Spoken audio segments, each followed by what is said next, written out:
Well, of course, it is very sad. My family is up north, and I did talk to them. We were warned about this storm. I talked to my family regularly, so I knew that a storm was coming, and they said it will hit central Philippines. And of course, my family is up north, so we were not really affected. But it brings knowing that this is my country, and knowing how people would suffer in times of typhoons, flooding, and earthquake, it's quite sad, and it brings tears, of course, to all Filipinos' eyes.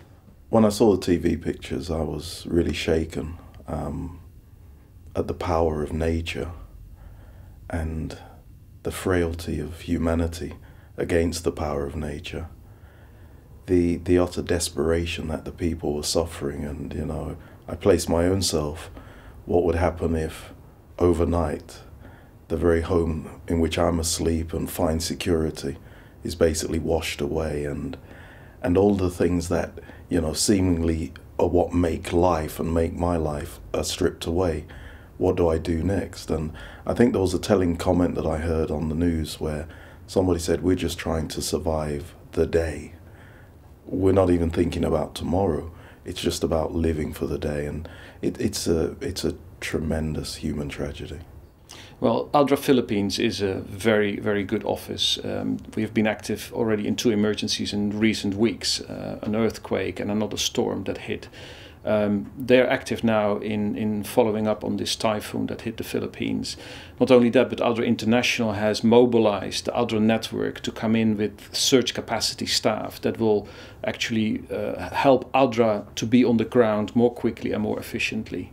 Our headquarters emergency response team had requested my help to go and assist in managing the finances of funds and grants that will come in.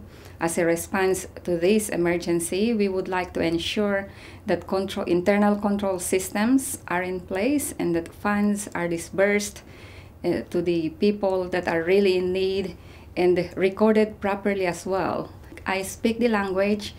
I think I can feel the people's feelings at this point in time, because I've been in emergencies before, and trying to address their needs and at the same time keeping the correct records to send back to people that are contributing to this need is of very high importance to ADRA.